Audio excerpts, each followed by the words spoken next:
Saya ingin bertanya, apakah betul sistem transmisi matic itu bisa sangat sensitif terhadap kualitas grounding? Terima kasih. Semoga bisa terjawab oleh Kang Arya dan Ko Freddy. Sukses terus, Domo Transmisi. Oke, next ya Ko ya. Dari @Gimbal M Rapi. Hashtag obsesi, CVT Outlander dengan HRV badak mana Ko? HRV masih ditanya. CX-5 udah. CX-5. CX-5. Walaupun sedikit bikin sakit kepala, tapi biasa kalau udah bawa CX-5 Auto dapat pacar. Pacar.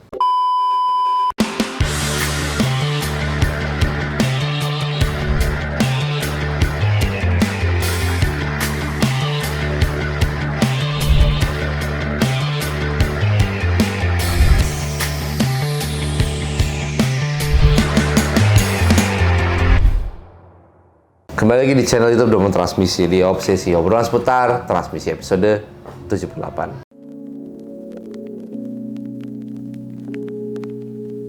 Kembali lagi bersama saya Arya dan partner kita yang selalu setia dengan video obsesi, yaitu dengan Bapak Freddy. Gimana kabarnya kok? Mantep. Bengkel rame kok? Bengkel syukurnya rame. Kita bersyukur rame ya, karena orang-orang mau liburan jadi servis persiapan. Nah kalau misalkan liburan tanpa persiapan itu berbahaya nggak kok? Mobil baru sih mungkin aman. Meremata lah, meremata. Iya. Tapi kalau mobil lama bagusnya ada persiapan ya. Butuhnya dicek dan disiapin lah. Betul. Daripada ganggu liburan. Betul. Momen liburannya nanti malah jadi nggak nyaman. Betul. Nah kira-kira kalau misalkan nanti Desember kok, waktu lagi liburan, itu kan Desember tanggal 31 libur ya. Kira-kira bengkel kita libur berapa hari kok? 1 hari lah biasa. 1 hari ya? Cuma tanggal 31 aja ya kok ya? Tanggal 1-nya doang. Oh, tanggal 1-nya aja ya? Oke.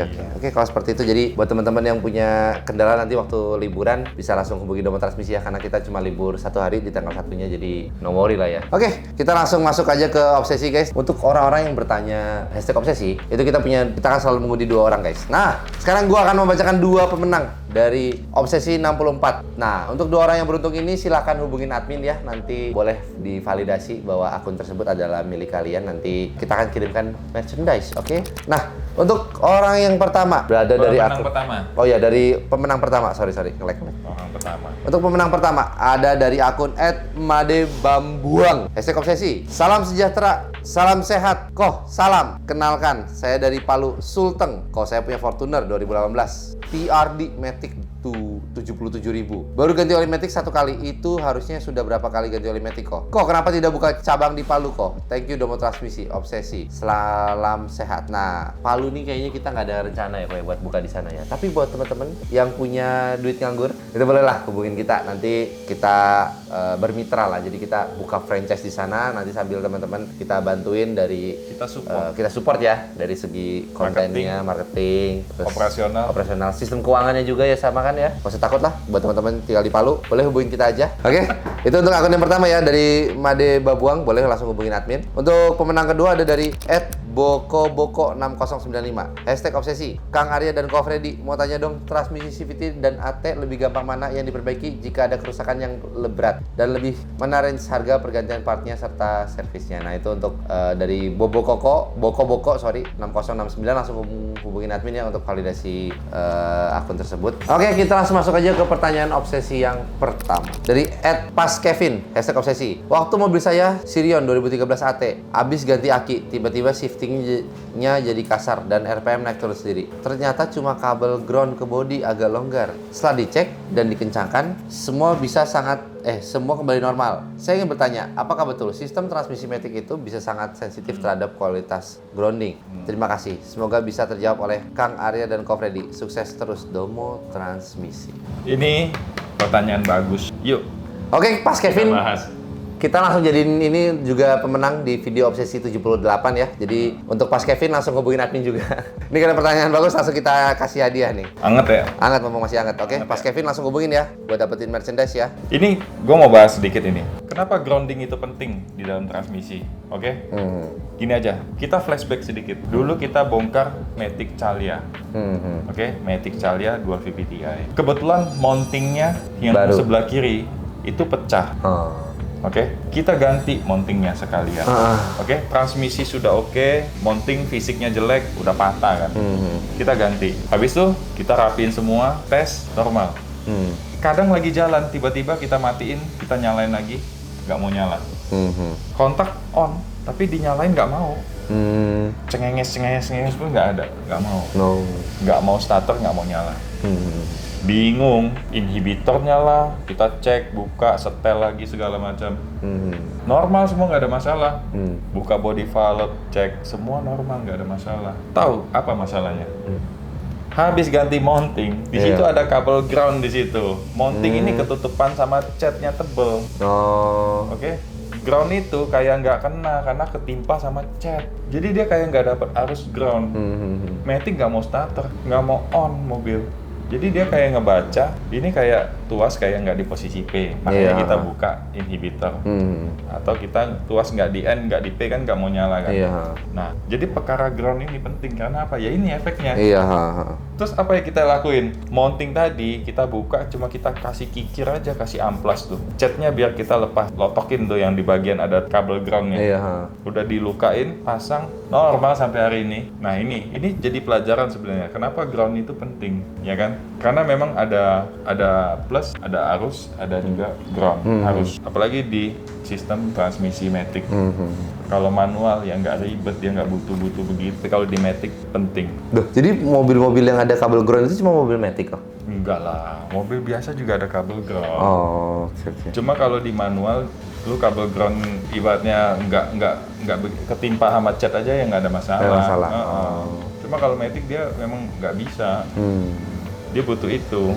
Nah ini bagus ini. Ini sebenarnya bisa jadi pelajaran buat kita kan. Dengan kita bahas pertanyaan ini, terus kita juga ada ngalamin kasus yang sama. Hampir sama, masalah grounding ya kan. Sebenarnya ini relate, ini bagus ini. Jadi kan yang nonton juga jadi tahu kan, sebenarnya kabel ground itu ya penting karena di transmisi itu memang butuh itu, butuh ground. Mungkin sebenarnya kalau aku tanya kayak gini masuk gak kok? Sebenarnya groundingnya itu sendiri nggak cuma mempengaruhi transmisi ya kok ya? Mungkin elektrikal keseluruhan mobilnya ya sebenarnya ya. Jadi nggak cuma ngaruh ke transmisi tapi ke mesin ngaruh ya kan. Terus dari mesin sendiri itu kan berarti kan ada pembakaran ya kan, coilnya main, terus total bodinya juga main. Berarti sebenarnya nggak cuma ngaruh ke Matic ya, tapi keseluruhan listrik mobil lah ya. Makanya kalau yang biasa suka main kabel ground ya, yang pasang kabel ground, kan ada yang 5 titik, 7 titik.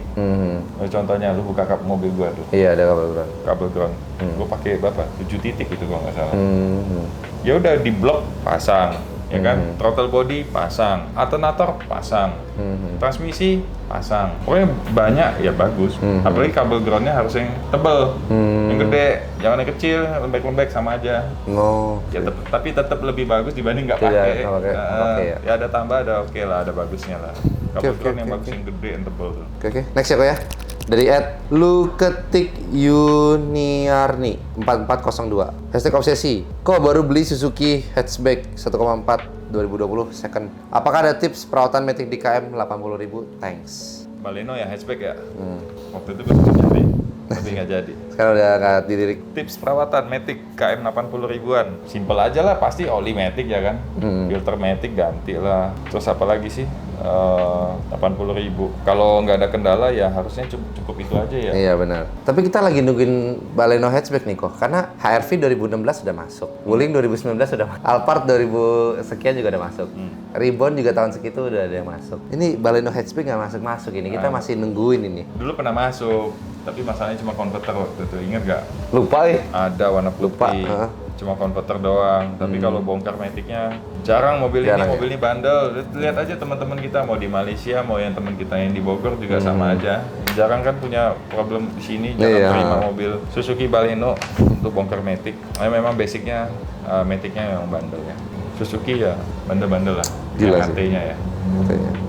Oke, next ya kok ya. Dari @Gimbal M Rapi. #obsesi. CVT Outlander dengan HRV badak mana kok? HRV masih ditanya. Iya, HRV udah nggak usah ditanya lah. Iya, beltnya mah itu gampang putus ya. Iya. Kalau Outlander masih oke ya. Bisa dilihat dari video YouTube kita, mobil paling banyak mobil apa? Outlander itu biasanya problemnya kalau misalnya terlalu panas, safe mode, atau muncul indikator transmission malfunction atau apalah bahasa dia di MID-nya. Nah itu biasanya itu problemnya panas karena dia basicnya sama kayak T31 kan. Terus kalau nanjak nggak kuat.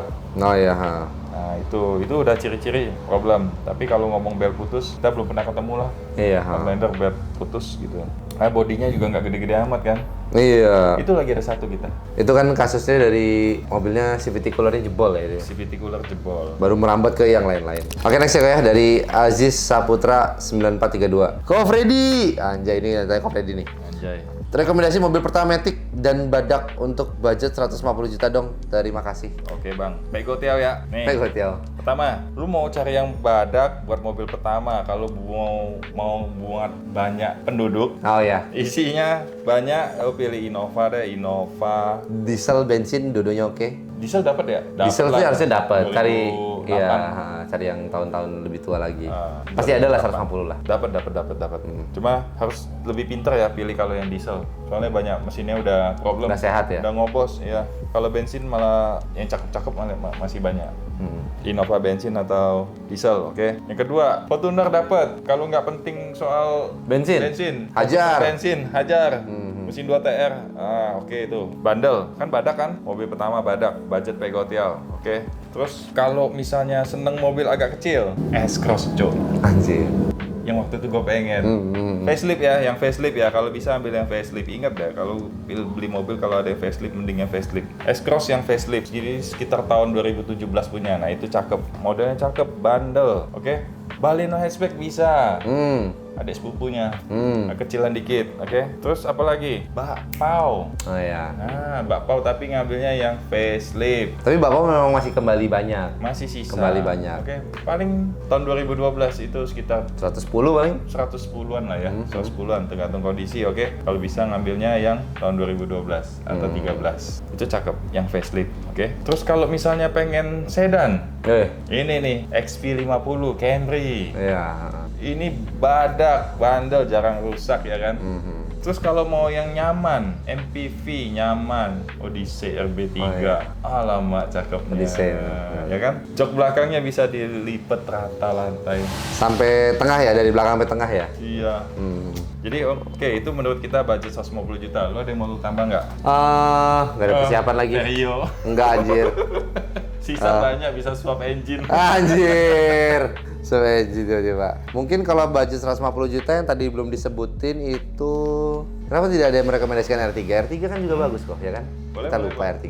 Apalagi ya selain R3 yang bagus? Dari brand Mazda deh, ada yang kepikiran nggak? CX-5 udah. CX-5. CX-5. Walaupun sedikit bikin sakit kepala, tapi biasa kalau udah bawa CX-5, Auto dapat pacar. Pacar. anjir. Pokoknya cari Mazda CX-5 warna merah itu the best lah. Terus apa lagi? Dari brand apa? Honda. Honda Selain juga. Odyssey tadi, dari lu. Kok CR kalau aku. CR ya? CR. 150 juta. 150 juta CR. Terus dari brand apa? Dari brand apa lagi ya? Navon dapat nggak? Navon kayaknya dapat deh 150 juta. Oke lah next ya guys. Karena ini terakhir pertanyaannya dari Dapur Kecil 1763. Hashtag obsesi. Kok mau tanya, sekarang mobil saya mobil Leo manual. Nah pengen ganti antara BRV atau XL7. Awalnya serap banget sama XL7. Tapi kok ragu karena kebetulan lihat di video banyak kasus mobil XL7 kebakaran. Padahal baru beli dan tidak dimodif-modif. Ngeri nah jadinya. Nah kalau BRV nggak serak ceper. CVT ringkih dan suara dari luar kedengeran banget. Tolong jawab kok. Kira-kira yang mana rekomendasi antara dua itu dan nggak mau merek lain? Kalau BRV yang pasti tahu sendiri kan matic-nya ya. Iya. Nah, jadi oke lah, itu memang CVT-nya kan memang dia juga tahu kan CVT-nya ringkih. Terus ini apa road noise masuk suara itu kan dari luar tuh masuk nggak begitu kedap ya kan. Terus apa lagi? Ceper dia ngomong. XL7 mungkin agak terlihat lebih gagah gitu.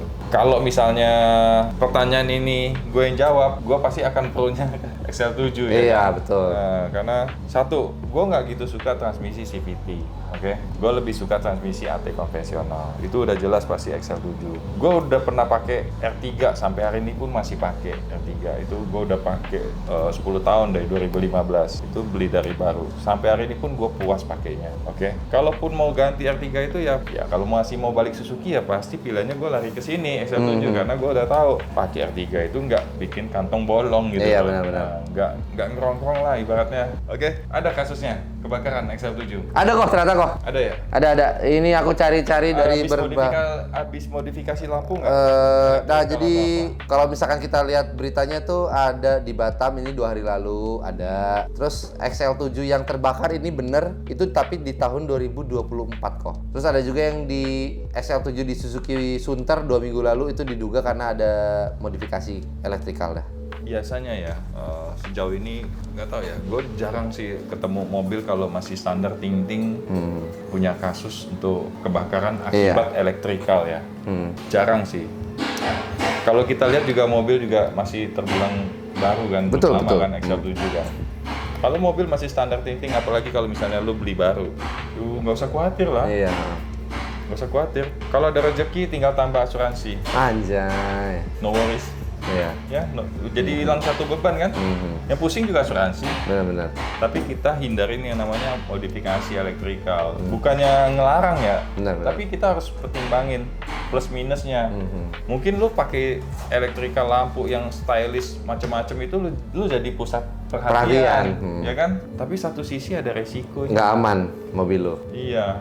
Oh, lampu terang, oke. Lampunya bisa disco ya kan, ganti-ganti warna. Kalau ngerem lampunya bisa kedap-kedip gitu kan. Ya memang cakep, terlihat cakep, ganteng gitu. Cuman ya itu balik lagi, kita siap nggak dengan resiko, dengan kalau misalnya ada kenapa-napa yang kabelnya pemasangan kurang rapi segala macam. Tapi kalau modifikatornya yang pasangnya rapi, bagus kerjanya, rapi, semua ada prosedurnya, ada SOP-nya. Kalau potong kabel, sambung kabelnya gimana ya kan, atau soketnya atau apanya, pokoknya semua itu kalau bagus ya harusnya aman-aman aja ya kan. Betul sekali. Oke lah, paling segitu aja gue untuk video kali ini. Nah, buat teman-teman ingat jangan lupa kirim pertanyaan obsesi yang banyak ya. Nanti yang beruntung akan kita kirimkan merchandise. Jadi teman-teman sekalian dapat jawaban dari keresahan atau pertanyaannya, juga dapat souvenir dari kita. Lumayan kan? Nah, paling itu aja untuk video kali ini. Kita ketemu lagi di video obsesi berikutnya. Domong Transmisi, dokternya Matic.